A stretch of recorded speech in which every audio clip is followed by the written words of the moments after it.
Saludos amigos, bienvenidos nuevamente al debate de la semana.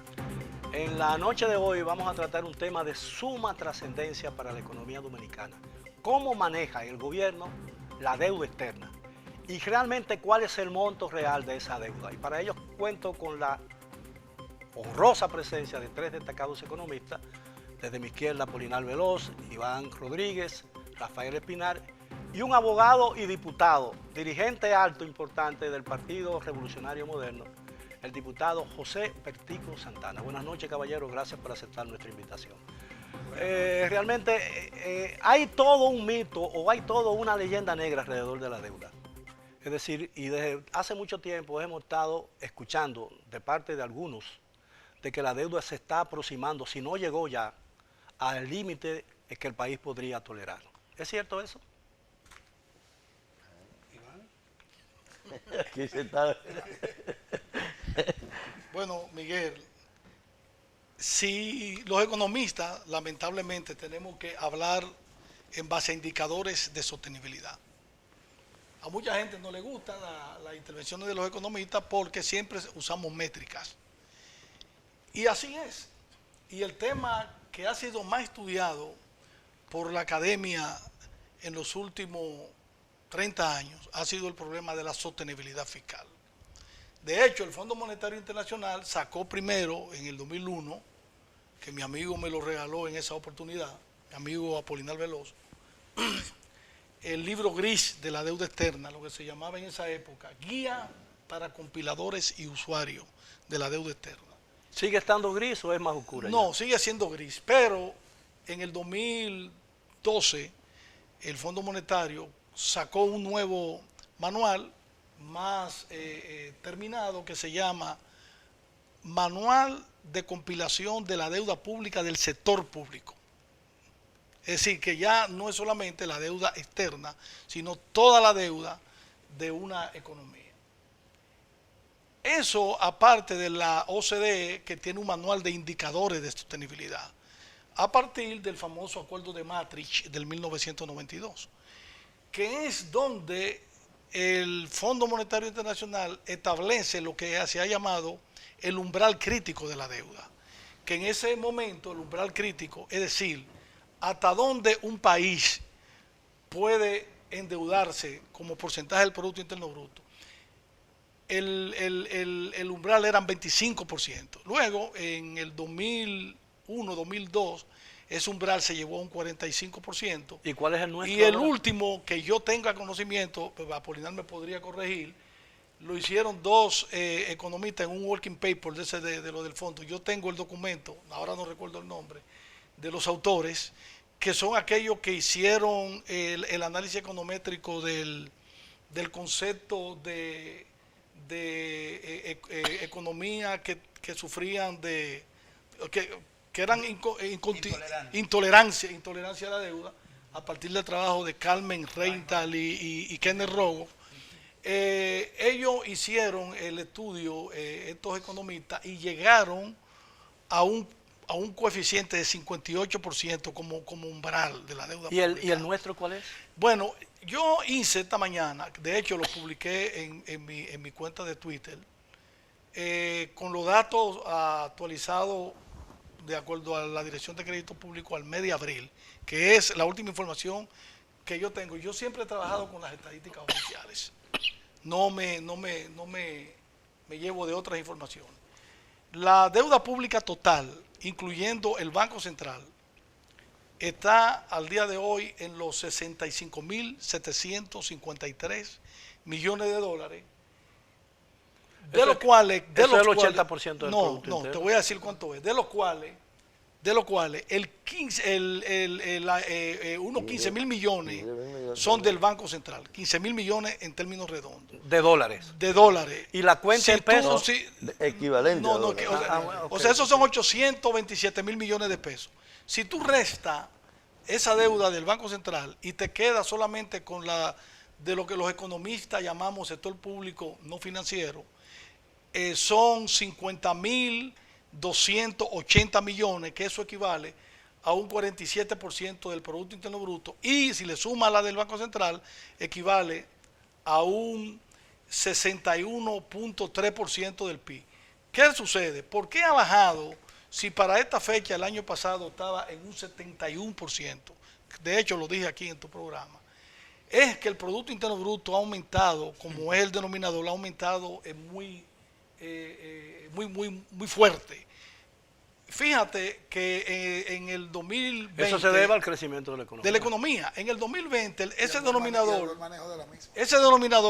eran unos 80 mil millones de dólares en el 2020. En el 2021 subió a 87 mil, 88 mil millones de dólares. Y hoy, en el último marco macroeconómico que hacen las autoridades económicas, que son Ministerio de Hacienda, Ministerio de Economía y Banco Central, que los tienen que revisar trimestralmente, el último marco macroeconómico de marzo de este año coloca el Producto Interno Bruto en el máximo histórico de 107.070 millones de dólares.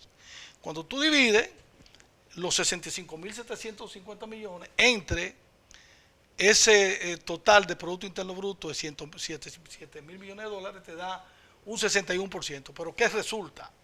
El mismo manual del Fondo Monetario Internacional explica que la deuda intragubernamental debe ser siempre eliminada de la deuda consolidada. ¿Por qué? Porque es una doble contabilización. Entonces, por el concepto de la ley de recapitalización del Banco Central al mes de abril, había un rezago del gobierno de 2.462 millones. Si tú le restas esos 2.462 millones, que es lo correcto, aunque los técnicos y funcionarios hoy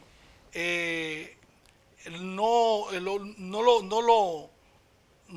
lo asimilen, en el pasado yo decían que eso había que incluirlo dentro del denominador. Si tú se lo excluyes, sí, la deuda baja a 59%. Un punto porcentual más que lo que dice el fondo del 58. Sigue siendo alto, hemos superado el umbral, pero algo que es importante señalar es el nivel de reserva internacionales que tiene. Ahora hay una pregunta. Ese monto del PIB que usted dio, ¿es real? Bueno, del Banco Central es que lo dice. Yo personalmente carezco de metodología y de estadística para hacer un cálculo del Producto Interno Bruto. Pero además del crecimiento de la economía que se sabe, ¿qué otro elemento pudo haber influido para llevar el Producto Interno Bruto? Bueno, el propio Banco Central tiene el Producto Interno Bruto. Los economistas, aquí habíamos 3 profesores de economía, 3, con muchos años, ya que pasamos de las 4 décadas de enseñanza de economía. Sabemos que el Producto Interno Bruto tiene... No diga de 4 décadas, Iván. ¿Y cómo ustedes pueden vivir con tantos números en la cabeza? Tienen métodos. Tú tienes el método de los factores, tú tienes el método del gasto. Que si tú buscas el método del gasto, que es el más fácil, el más sencillo, es demanda agregada y oferta agregada. Tú tienes del lado izquierdo la oferta agregada, que es el Producto Nacional Bruto, o el Ingreso Nacional Bruto, o el Producto Nacional Bruto. Y del lado derecho tú tienes la suma del consumo público y privado, la inversión pública y privada, más las exportaciones, y le restan las importaciones porque se considera dentro del flujo circular de la renta fugas de la economía. Y por el otro método, que es el método factorial, es a partir de salario, utilidades, impuestos netos libres de factores, etcétera, etcétera. Ellos, para tú calcularlo, lo tienes que sectorializar, que es lo que hace el Banco Central. Lo sectorializa. ¿Y los márgenes de error en esos cálculos? Bajísimo. En el Banco Central bajísimo. ¿Por qué? Mira, y no quiero cogerme el programa. El tema de la matriz de insumo producto, el tema de la matriz de insumo producto es un problema en este país. La mejor información que puede obtener un país es a partir de una matriz de insumo producto que esté actualizada, porque ahí tú puedes ver cuáles son los errores estadísticos que puede haber.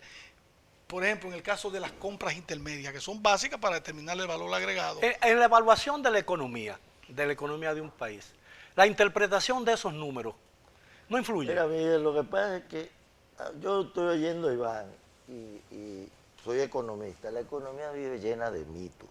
Los economistas viven con mitos.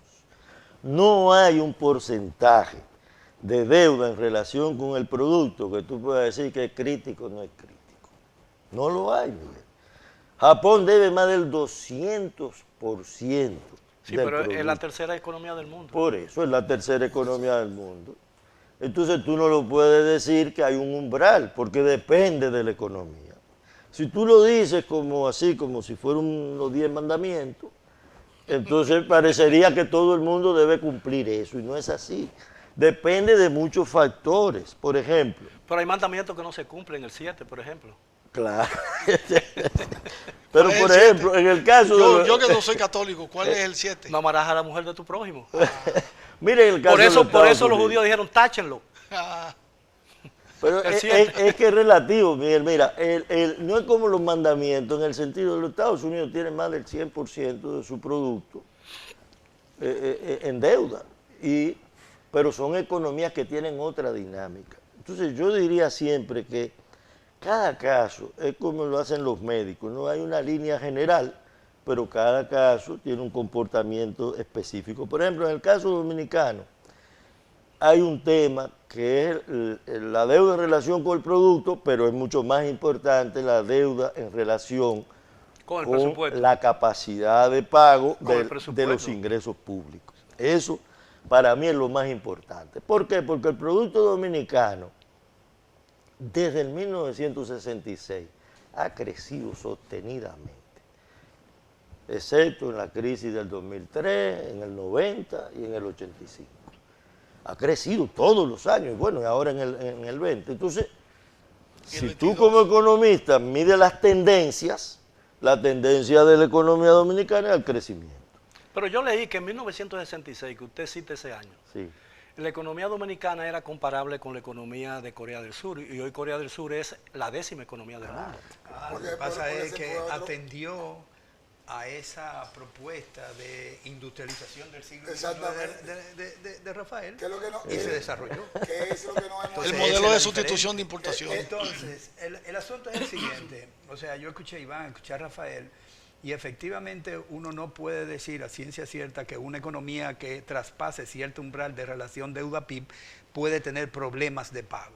Ahora, lo que sí es cierto, que en el libro que publicó Carmen Reinhardt y Kenneth Rogoff sobre esta vez es diferente, ellos establecen que el umbral es alrededor de 70%.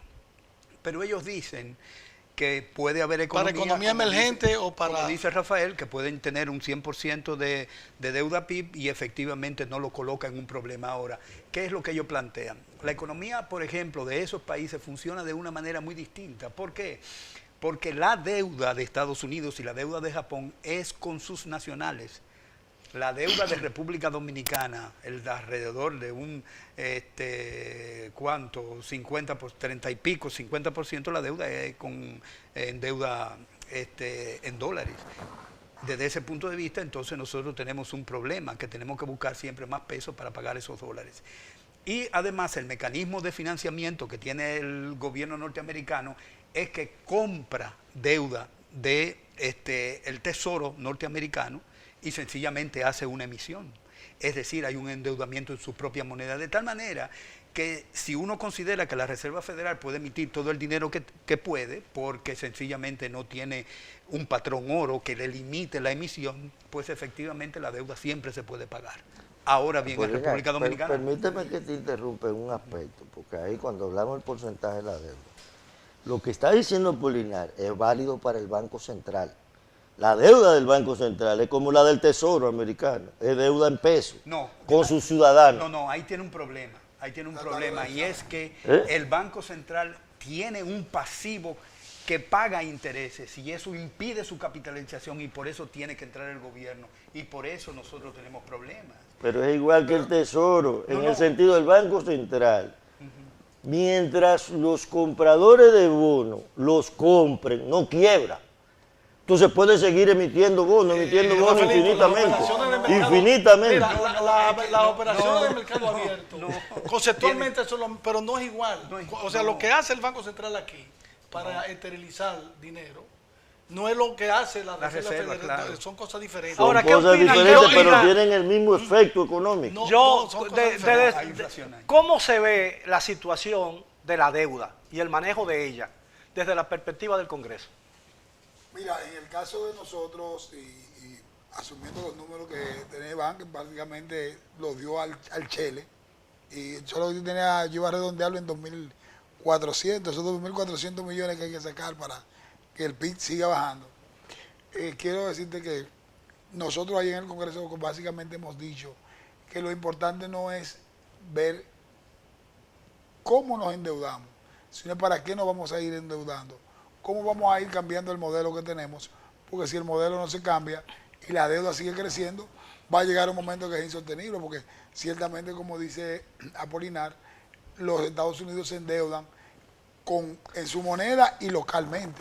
Nosotros tenemos una deuda que anda 50-50, externa e interna, en pesos y en dólares. Es decir, cuando es en pesos es mucho más cara. No, y es no 72 en dólares y 28 en pesos. Sí. En pesos, pero que hay una interna Sí. y externa. Sí. El balance entre una y otra. De la del sector público no financiero. O sea, 28 es deuda interna y 72 es deuda externa. ¿Existe Exacto. la posibilidad de que el país algún día, espero que no ocurra, entre en mora? No, es que no hay posibilidades. No los hay. Porque se habla cada día de que un elevado porcentaje del presupuesto nacional se dedica al pago del servicio de esa deuda. Sí, se Sí, dedica pero si hay- aproximadamente amortización e intereses, aproximadamente Pero ha ido entre el disminuyendo. 34 y el 45% de los ingresos, que eso era uno de los elementos que señalaba Rafael. Sí, eso es un problema, porque evidentemente fuerza a la política fiscal a que tenga que siempre seguir o buscando más dinero. Exacto, ¿no? seguir endeudándose. O hacer reformas fiscales que sean sostenibles en el tiempo o sencillamente buscar más dinero. ¿Cuál es el problema que tiene las finanzas públicas en este momento? Que tiene un gasto corriente exageradamente alto, que está dirigido fundamentalmente por el pago de la deuda, por las transferencias sociales y por la empleomanía, que políticamente es muy difícil de resolver según los políticos dominicanos, y sencillamente castran la posibilidad de inversión del gobierno cuando ese gobierno con la inversión tiene mayor posibilidad de que la economía funcione mucho más aprisa y con mayores niveles. ¿Y cuál es el problema? Que cuando Porque la tú inversión pública también genera riqueza. no solamente genera riqueza, genera empleo y además expande la capacidad de producción. Por eso es que Entonces, Luis Abinader ha apostado a la formalidad del empleo.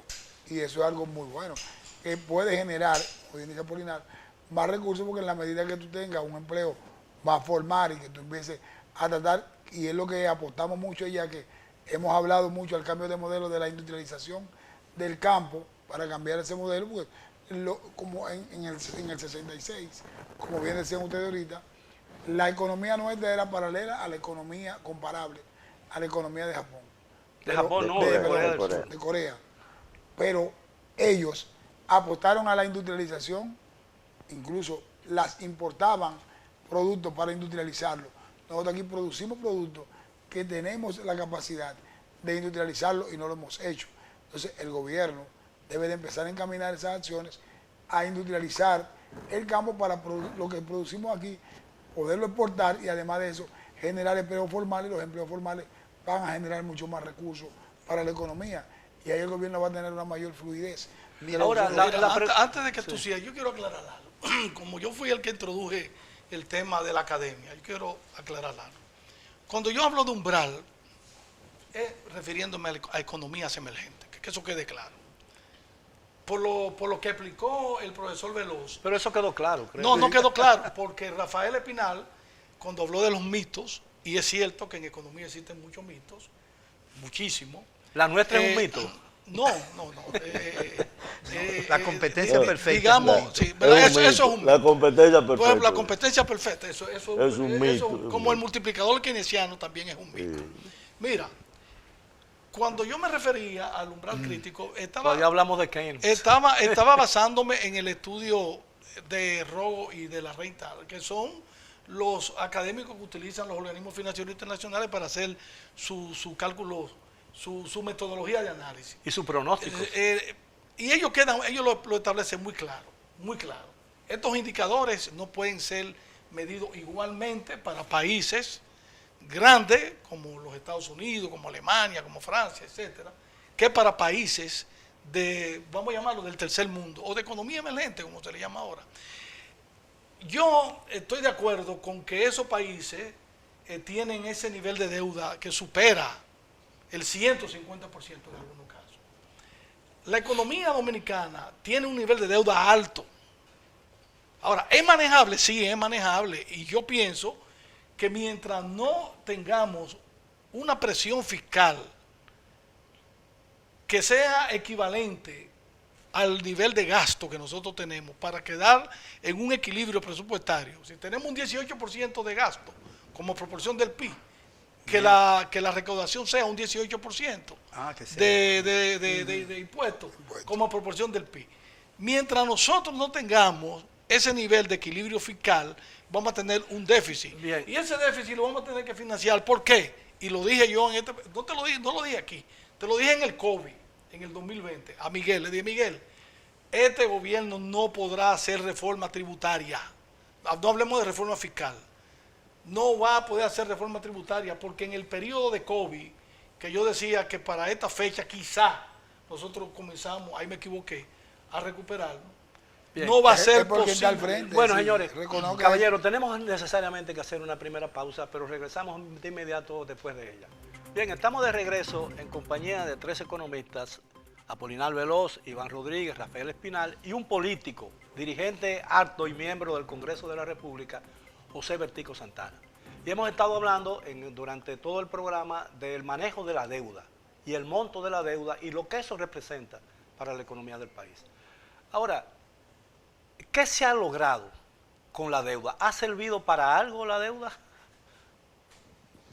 Sí, ha servido para cerrar la brecha fiscal, porque creo que sea muy difícil determinar que toda la deuda se ha utilizado para proyectos de inversión del gobierno. Ha sido fundamentalmente para cerrar una brecha fiscal. Y el gobierno evidentemente que ha estado muy cómodo en, digamos, utilizando la deuda de esa manera y no se ha preocupado por resolver los problemas que tiene la política fiscal, que como comencé a decir hace un momento, el gasto corriente es demasiado alto, limita las inversiones. Y la deuda pública ha servido para cubrir eso. Pero además, la reducción del gasto público, reduciendo la empleomanía, bueno, la empleomanía no, sino la burocracia estatal, podría crear un problema muy grave. Ah, no, pero espérame, si lo vamos a ver desde ese No, punto no, de yo vista, es una pregunta, yo no estoy no, haciendo una información. Perfecto, yo lo que estoy diciendo es, por ejemplo, uno de los elementos que le han cargado los organismos internacionales a los gobiernos es que tiene que asistir a los pobres, en lugar de decirle a las empresas, aumenten el salario porque la productividad de los trabajadores es muchísimo más alta que el salario que ellos están pagando. Entonces, todos nosotros tenemos que pagar con nuestros impuestos la asistencia que le da el gobierno a la familia para resolver un problema a las empresas. Cuando las empresas efectivamente debían hacer su parte y resolver el problema de la distribución del ingreso, no con el gobierno, sino efectivamente pagando, utilizando como medidor de ese nuevo pago lo que es el aporte que hace la mano de obra a las empresas. Pero entonces simultáneamente el Estado tendría que aumentar los salarios, equilibrar los salarios con lo del sector privado. No, pero paga mucho mejor. El gobierno dominicano ahora paga mucho mejor que lo que se paga en las empresas públicas, en las empresas privadas. Pero por supuesto que sí. Oye, los muchachos que salen de la universidad comienzan ganando 60,000 pesos en el gobierno. ¿Y hay algo de malo en eso? No, no hay nada de malo. Lo que estoy diciendo es que cuando tú te vas a una empresa, tú lo que recibes son 15,000 pesos. ¿Verdad? Diferencia. Entonces, ese es un problema. ¿Cuál es el otro problema que tiene el gobierno? Que el gobierno no ha visto cuáles son las alternativas de política para financiarse él. O sea, el Banco Central debe 827,000 millones de pesos, efectivamente. Entonces, ¿cuál es el problema de que ese dinero que está reposando sin hacer nada en el Banco Central sea el Tesoro emita bonos, el Banco Central se lo compra y le pasa el dinero al gobierno? Ahí no hay aumento de deuda porque, como decía Iván hace un momento, sencillamente eso queda cancelado entre instituciones del gobierno. Entonces eso es una medida que se puede hacer, pero no se hace. Y nadie queda en deuda. No, nadie queda, Mira, nadie no sube la deuda. Mira, la ley de Pero recapitalización. déjame terminar eso. ¿Por qué no se hace? Porque este Banco Central tiene negocios con eso. ¿Cuál es el negocio que tiene? Emite certificado a 10 y cuando Miguel Guerrero lo va a comprar, le dan 7. ¿A dónde se van los 3? Pero Al eso Banco Central. eso no beneficia a nadie personalmente.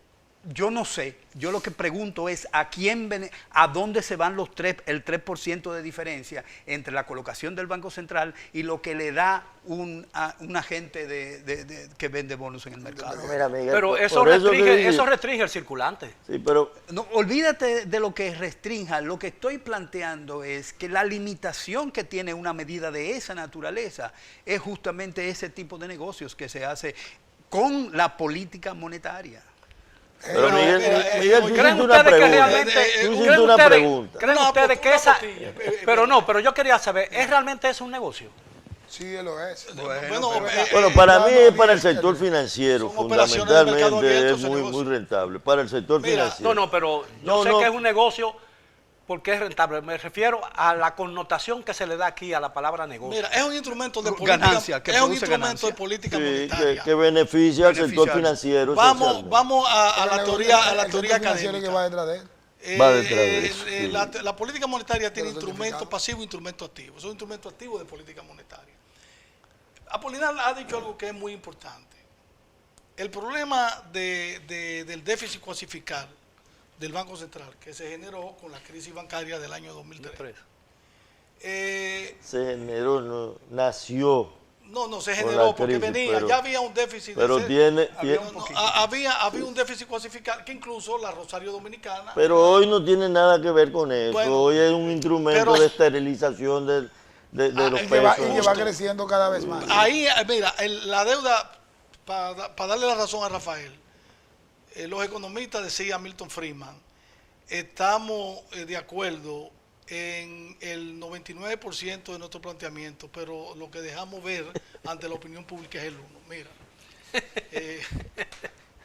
la verdad es que las autoridades monetarias internacionales, Banco de Pago Internacional y Fondo Monetario, y porque el banco en la gestión de mi querido amigo Apolinar Veló, como gerente que era, trajo al país los mejores expertos, incluyendo a Aristóbulo de Juan, para hacer el famoso informe de rendición de cuenta de ese déficit. Mandaba a una ley de recapitalización. Esa ley que fue aprobada Que es uno de los mitos de la economía. Bueno, pero esa ley que fue aprobada en el 2007, yo era asesor económico en ese momento, yo creo que ya tú entrabas, Yo entré, yo era miembro de la Comisión de Hacienda en ese momento. en el 2007, llega la ley allá, y la ley llegó con un error de pecado original, para seguir en la teoría religiosa. Y fue el tema del horizonte que Sí. se fijó para desmontar el déficit cuasificado. Escúchame, Iván, no, ahí mismo, para hacer alguna aportación.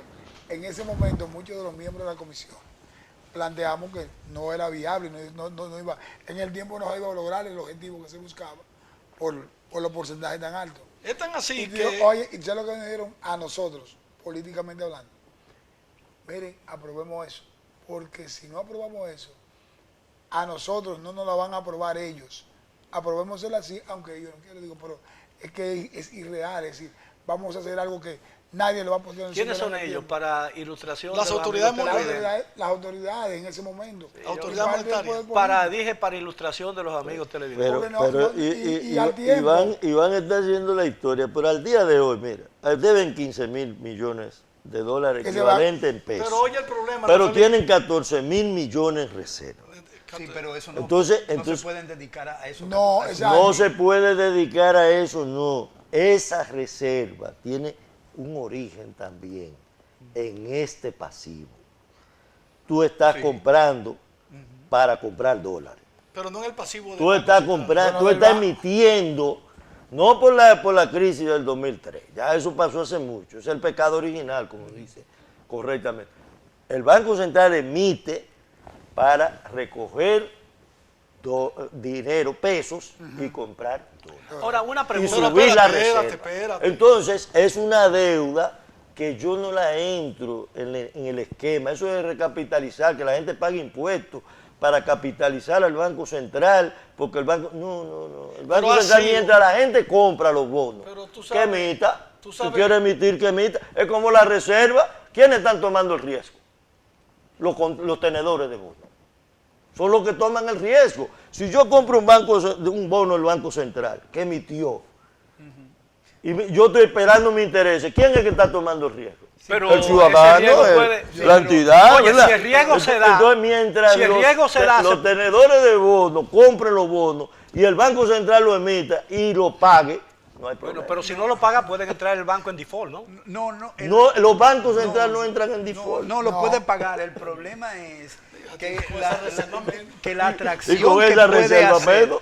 que la atracción que puede lograr el Banco Central para que le compre siempre los bonos son las tasas de interés. Y tenemos una limitación de la tasa de interés porque nosotros debemos jugar con la tasa de interés de Estados Unidos para prevenir salida o entrada de capitales que pueden perjudicar la economía dominicana. Lo que Eso es dice verdad, él, lo que eso es dice verdad. él, tiene la limitación de que si el Banco Central sigue aumentando las tasas de interés para que sea atractivo la compra de bonos, puede incrementar o incrementa de hecho el costo de la inversión, y hay un paper del Banco Central que establece eso es correcto. de que efectivamente tú tienes que el mayor aporte que hace el factor productivo capital es el más importante para el crecimiento de la economía, de tal manera que tú no puedes hacer aumentar la tasa de interés. Y en segundo lugar, tú reduces el consumo duradero, compra de casa, compra de automóviles, etcétera, que son parte de la demanda agregada. De tal manera que tú lo que haces es que recesiona la economía. No, exacto. Y una recesión económica va a reducir la posibilidad de crecimiento de la economía. Pero- Y a la vez va a limitar la capacidad de pago de la deuda. Sí, también, además, y ahora tenemos el problema de que uno de los elementos que se utiliza fundamentalmente para hablar de sostenibilidad de la deuda es la diferencia que existe entre la tasa de interés y la tasa de crecimiento del producto. Siempre y cuando la tasa de interés, el producto sea esa tasa mayor que la tasa de interés, entonces la deuda tiende a converger, es decir, tiende a un, digamos, nivel diluirse. que es, como se llama, manejable. Pero en el caso contrario, ocurre que la deuda es explosiva. Y entonces lo que estamos tratando de evitar, o lo que está tratando de evitar el Banco Central con esas subidas espectaculares del producto, es mantener esa diferencia para que los análisis que hace el Fondo de Sostenibilidad de Deuda le digan al gobierno que su deuda es sostenible. Entonces la política, y parecería un cambio del tema, pero la política antiinflacionaria del Banco Central y del gobierno dominicano, del Estado dominicano, ¿es la correcta en este momento? No, bueno, depende. Tú tienes que jugar entre recesión de la economía y empleo. Entonces, si tú recesionas la economía, evidentemente va a tener más desempleo, va a tener más pobreza, y la distribución del ingreso va a concentrarse mucho más. Yo pienso que ralentiza el crecimiento. Bueno, Lo hace más. eso es recesión. Pero no recesión, eso es Pero hay una inflación, disminución del pero hay crecimiento. una inflación muy alta. Claro, Entonces, por de la tanto, única manera que no tú hay puedes- otra manera. No hay otra manera. No, espérame, lo que pasa es que Vía están haciendo la instrumentos. lectura. No hay otra manera. No, están haciendo la lectura de que el origen de la inflación es un origen monetario, y lo que se recomienda en ese caso es aumentar la tasa de interés. El origen de la inflación no es monetario ahora. Es un problema de interrupción de los canales de distribución a nivel mundial. Hay de las dos cosas. Hay de las dos. Apolinar, como decía Pero Milton el Friedman, porcentaje en el fondo de toda la inflación el porcentaje de la es de origen distribución La es eliminación, mayor. la Es eliminación, mayor de la no distribución. la eliminación o la reducción de las exenciones podría reducir la necesidad de endeudamiento. Claro. Sí, pero eso no es posible Claro. ahora. Bueno, si Lo uno, reduce, si pero uno el dice- porcentaje que lo va a reducir es no, muy si mínimo. uno No es dice, mucho, te puede reducir un 5% la Sí, deuda, no, pero, no pero el tanto, gobierno no. no puede abocarse en una coyuntura como esta. Yo soy partidario de que antes de hablar de reforma tributaria, hablemos de disminución del gasto tributario. Pero es que las exenciones, Pero eso el es lo que 70 y te pico. estoy hablando. Miguel, Eso, pero esto no es posible. ¿Por qué? Porque si tú lo pones en el marco de la agenda nacional va a tener que ponerle el tema de la reforma tributaria. Pero, Miguel, porque eso viene acompañado. O sea, tú reformas... Pero ¿cuál es el problema, Iván? No te van a salir a matar por eso. No, pero No. el problema de las exenciones es que el 70% de ese monto Es ITEVI. es ITEVI. O sea, no Sí, hablemos no, de exenciones de No. es ITEVI. No, 70, hay 50%. un estudio, 70%.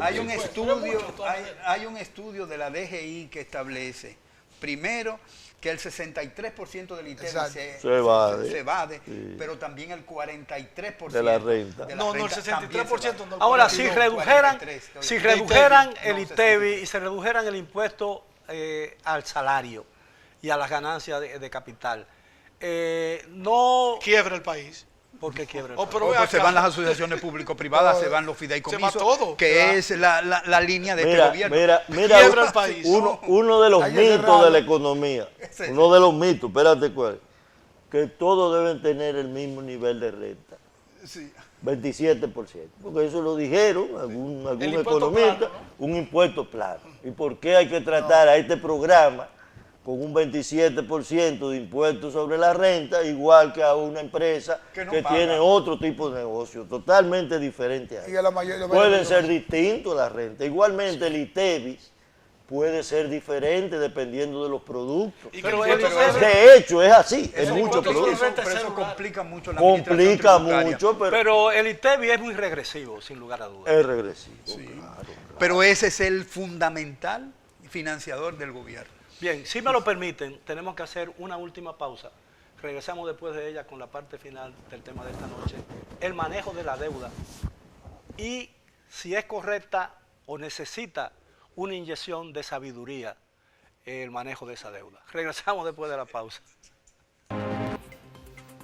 Bien, llegamos ya a la parte final del debate de esta semana. Hemos estado discutiendo, conversando sobre un tema que reviste una importancia trascendental en la vida económica del país, que es el manejo de la deuda. En pocas palabras, podría decirse que el gobierno dominicano o los gobiernos que hemos tenido a lo largo de los últimos 2 o 3 décadas han manejado esa deuda de una forma adecuada y razonable. Bueno, yo pienso que sí, que ese ha sido uno de los éxitos del Estado dominicano. Vamos a decir, en los últimos 30 años la deuda ha sido bien gestionada. Lo que yo podría cuestionar ha sido, y eso a partir del gobierno del presidente Hipólito Mejía, es la diversificación del portafolio hacia deuda soberana. Antes de la deuda soberana, toda la deuda dominicana era fundamentalmente vía multilateral. Banco Mundial, BID, organismos multilaterales que son deuda de muy largo plazo Y barata. y barata. barata. La deuda de los Que mercados eso es bueno. ¿Es financieros bueno o es malo internacionales, esa parte?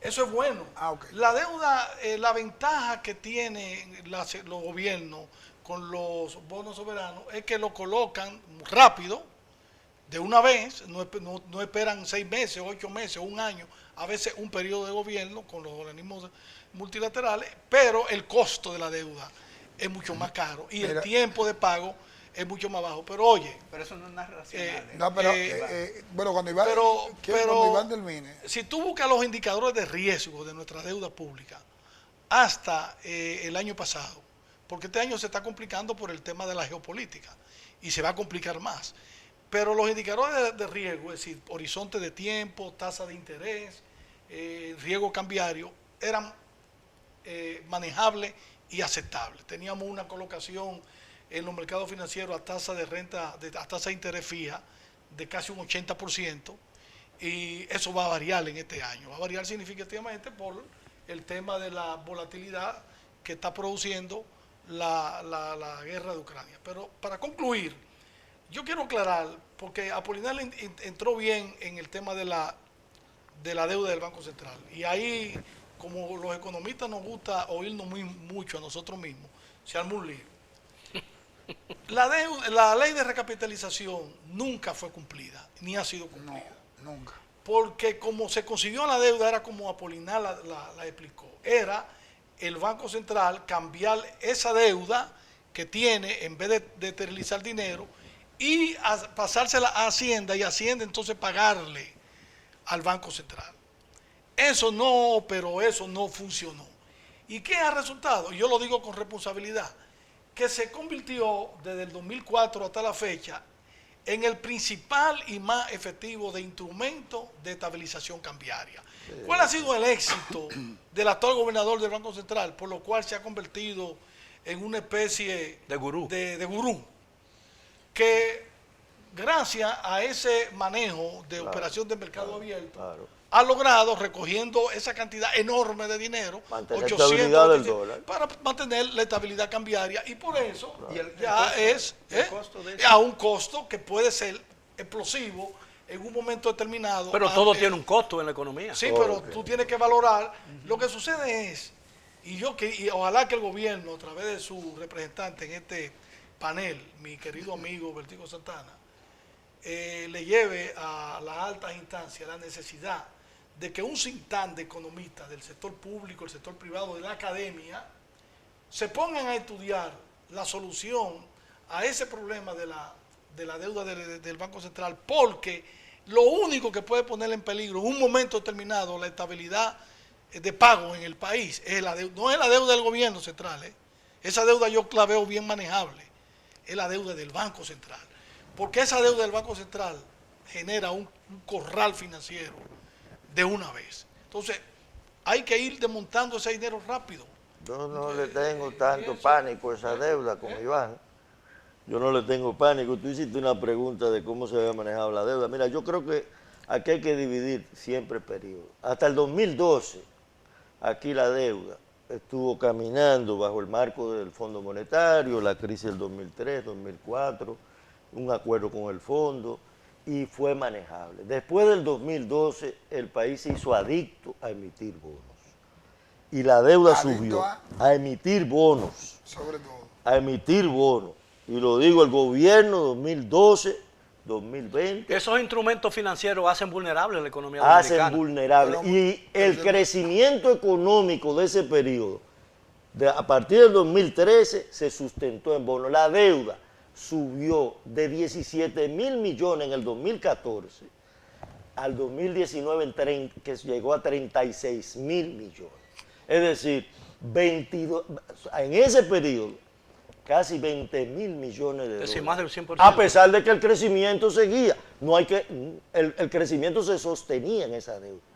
Ahora en la crisis, la deuda ha subido 14 mil millones, de los 36 mil a 50 mil. La deuda del sector del gobierno, del sector público, a 50 mil. 10 mil en el 20, que no es cuestionable. Yo no cuestiono que en medio de una crisis como esa, bueno, esa fue la recomendación del Fondo Monetario y del Banco Mundial. De todos los organismos. En la crisis financiera del 2008-2009. Sí, pero lo que pasa es que esos organismos hacen una recomendación pensando que las economías de América Latina funcionan similarmente a las economías avanzadas de Europa y de Estados Unidos e Inglaterra. No funcionan de esa manera. Pero tiene un país como la República Dominicana, no quiero individualizarla, tiene un país como el nuestro, alternativa que no sea la deuda. No, pero oye, No lo que dijo Rafael, en que en el 2014 ese aumento de la deuda, ¿tú sabes lo que originó ese aumento de la deuda? Un pago, normalmente se paga de servicio de la deuda alrededor del 4% del producto. Con ese aumento se pagó el 10% del producto en el año del 2015. Entonces, ¿qué ocurre? Todo ese dinero que sale de aquí se le quita la demanda interna, de tal manera que yo no entiendo cómo, teniendo esa fuga de dinero cada año. ¿Hay inflación? No, hay inflación no. Que la economía siga creciendo cuando uno de los elementos más importantes de la demanda ha caído. Sobre todo cuando el impacto que tiene el gasto público calculado por el impulso fiscal. Entonces usted cuestiona, es un centavo de cada peso. ¿Usted cuestiona entonces la cifra del crecimiento? No, yo no cuestiono la cifra del crecimiento porque yo no tengo instrumentos para medirla. Yo lo que digo es que las explicaciones de por qué crece la economía no se dan. Porque decir que la economía creció porque creció la agricultura y creció la industria y creció los servicios, eso no es explicación de nada. Obviamente tienen que crecer porque son parte del producto. Pero tiene que crecer también, Miguel, óyeme, porque creció 6.7 en ese periodo, pero la deuda creció 13.5. Sí, doble el crecimiento de la deuda en relación con el crecimiento del producto. Algún efecto tenía que tener en el producto todo ese endeudamiento. Miguel, pero sí, Apolinar, se iba a inversión. Apolinar. ¿Pero a dónde se fue? Pero yo se quiero, fue a gasto corriente.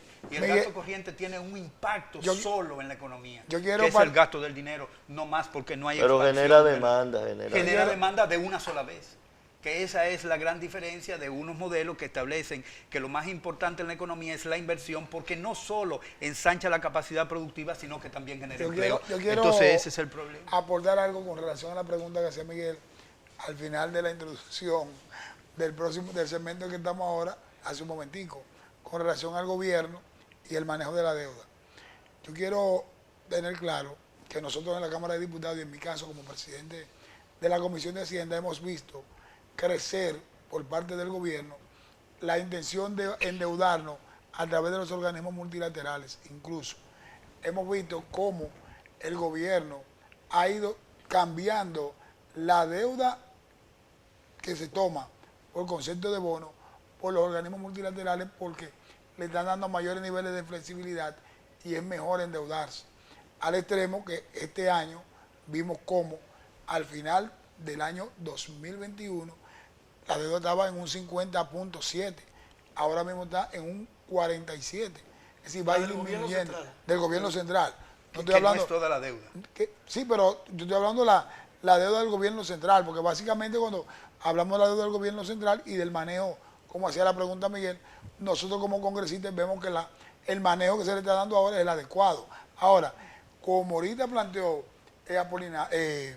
Rafael, que el gobierno pasado en 8 años, el nivel de deuda cómo lo llevó, hacia dónde lo llevó, y no se solucionaron ninguno de los problemas, e incluso ni se encaminaron acciones tendentes a solucionar ninguno de esos problemas. Ahora, los organismos multilaterales están prestándole al gobierno, pero tienen que ir cumpliendo varias metas para ir dando los financiamientos. De hecho, tenemos en nuestra comisión, aprobamos $600 millones recientemente, pero todos estaban sujetos ¿a qué? A cumplimiento de metas que el gobierno la fue cumpliendo y le está dando el dinero para apoyo presupuestario, lo cual es una garantía que en el tiempo la deuda va a ir disminuyendo. El pago Pero una parte de esa deuda fue contratada para garantizar el cumplimiento de algo que no para pagar intereses. Pero en el tiempo, la sostenibilidad en el tiempo es mejor, porque va a ir disminuyendo el pago y va a ir disminuyendo el gasto. ¿Qué posibilidades? Al contrario, lo que pasa es que el stock de la deuda va a seguir aumentando porque parte pero del el gasto corriente va a ir disminuyendo. No, es porque parte de la deuda se está utilizando para pagar intereses. Caballero, mira, caballero, pero nos quedan 2 minutos. Mira, déjame ayudarte. Nos quedan 2 minutos. Déjame ayudarte. Brevemente, por favor. Sí, muy brevemente. Voy a hablar como un académico. El instrumento más utilizado por los economistas que manejamos temas fiscales es el llamado modelo Blanchard, por Oliver Blanchard, el que fue jefe del Fondo Monetario Internacional de los economistas. El modelo Blanchard te plantea que la ecuación más aplicable para determinar la senda de la sostenibilidad de la deuda pública es a partir del balance primario del gobierno central. Por primera vez en los últimos 15 o 20 años, de acuerdo a la cifra que yo vi recientemente, es positivo. El gobierno tiene un superávit primario de 40.000 millones de pesos. Sí. Y ese balance, que es el lado izquierdo de la ecuación de la sostenibilidad en el modelo Blanchard, que se ajusta luego con la tasa de crecimiento del Producto Interno Bruto multiplicado por la tasa de interés de los préstamos nuestros, es lo que te va a ir dando el resultado, el porcentaje en que debe ir bajando la deuda. Bien, si eso se mantiene en lo que va de año, para el año que viene, nosotros podemos tener ya niveles más sustentables de reducción. Bien, nos queda un minuto, muy brevemente, por favor. Gracias, Iván. ¿Convendrían o existe la posibilidad de que una parte importante de esa deuda, la más antigua, se deprecie? Muy brevemente. ¿Y cuáles serían los beneficios? Ya no hay posibilidad de renegociación de deuda. Entonces no existe la posibilidad de que el gobierno compre una deuda para reducir el monto de esa deuda. El gobierno estaba trabajando en eso. De hecho, el año pasado se hizo una negociación y se bajó la deuda. Claro, por eso se bajó la deuda. Por eso te decía, con una recompra. por eso te digo que el gobierno tiene esa intención de ir creando las caballero, condiciones de ir el bajando tiempo se nos agotó. Le estoy sumamente agradecido por esta magnífica oportunidad. Confío que los amigos televidentes hayan disfrutado del tema y hayan entendido la importancia de encarar problemas como el de la deuda para la estabilidad política, económica y social de un país como el nuestro. Ha sido todo por esta noche. Gracias nuevamente por su participación. Les deseo lo que resta, buen resto de la noche y los espero, por supuesto, el próximo sábado para otro programa similar. Hasta entonces.